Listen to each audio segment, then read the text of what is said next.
itu kan penetapan tersangka ya.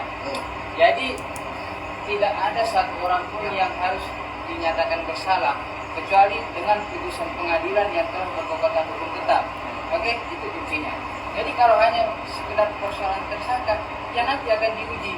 Itu pun belum setelah tersangka, nanti gelar perkara atau segala macam pelimpahan dari kejaksaan. Setelah kejaksaan ada lagi persidangan pengadilan. Pengadilan ada tingkat pertama, tingkat banding, kasasi. Itu akan diuji berulang kali sampai seseorang itu dinyatakan bersalah. Jadi jangan terlalu cepat mengambil kesimpulan. Yang jelas kita ikuti saja perkembangannya. Kita doakan yang terbaik bagi semua pihak. Berarti menurut Abang, MM belum 100% dikatakan bersalah ya? Atau tersangka ya?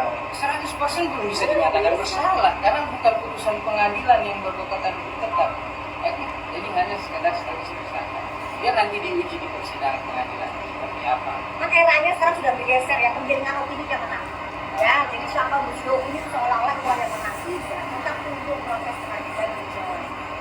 Maksudnya berarti kalau di maksudnya dalam artian disyaratkan atau dibawa dalam kasus ini siap memberikan pernyataan atau kooperatif lah. Sangat kooperatif. Kemarin dipanggil juga sangat kooperatif. Sekarang dipanggil pun sangat kooperatif. Tidak menghadapi apapun. Tidak. Doku tidak pernah menarik ucapan Doku dari awal sampai sekarang tetap konsisten. Tapi ada rasa ketakutan atau panik ya tidak ketika mendengar MM dan MD tersangka. Biasa aja. Biasa aja jalan. Intinya kan itu sepenuhnya menjadi kewenangan penyidik yang menetapkan itu. Jadi kalau dia menetapkan berdasarkan penetapan, nanti kita uji persidangan. Maksudnya tandingnya.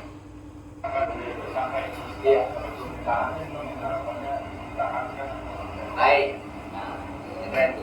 Ya, harapan kami sebagai penasihat hukum, sebagaimana yang kami sampaikan surat kami kemarin ya terhadap penyidik dalam hal ini Kapolda Metro Jaya, kami berharap bahwa dengan terpenuhinya unsur pasal 21 KUHP, ya dia sama aja 5 tahun nih, kemudian dia sudah melakukan pidana lain, kan? Ya kalau nggak salah kemarin ya, si inisial KM ini mau keluar negeri. Nah ya jadi alasannya nggak tahu gitu. Nah ini harus saya harap penyidik harus bertindak dengan segera untuk melakukan penahanan terhadap inisial KM. Seperti itu. Yang lain? Bang, tapi pada saat itu apa sih Bang alasannya RG sendiri kok itu kan uang besar Bang, dia berani keluarkan Batem, artinya kan apakah ada kesalahan RG yang mungkin nanti takut apabila dipublish lebih luas lagi atau seperti apa Bang? Baik, oke. Kalau soal itu saya katakan, setiap saya berbicara, klien kami tidak pernah takut terhadap produk yang dikirimi. Dan kalau memang ada yang merasa bahwa menemukan ada salah izin edar, melanggar ketentuan, silakan laporin. Silakan laporin. Yang dia takut itu adalah persoalan narasi-narasi yang diciptakan terhadap dia dan keluarganya. Ya, itu dia takut mental anaknya, mental dirinya, mental suaminya, kemudian kredibilitas dia sebagai seorang dokter yang dijelek-jelekin. Ya mohon maaf ya, para netizen di Indonesia kan dengar sedikit udah ngomongnya banyak gitu. Nah itu dia termental seperti itu, bukan gara-gara produk seperti itu. Bang, tapi kan masih punya kesempatan untuk membela diri, artinya klarifikasi ketika diserang, artinya dengan tuduhan-tuduhan itu kepada dirinya dan keluarga, artinya masih punya kesempatan untuk berkata bahwa yang disampaikan tidak benar. Kenapa justru mengambil jalan pintas memberi uang itu? Kalian pernah dengar nggak ada itu, konten itu?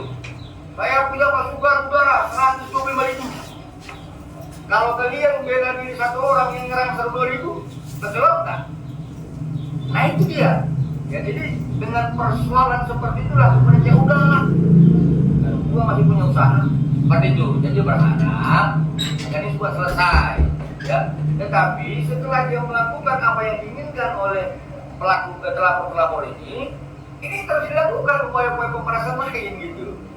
Ya, sehingga kenapa tadi kenapa kemudian ada terlibat dokter O, dokter dan sebagainya, itu lanjutannya.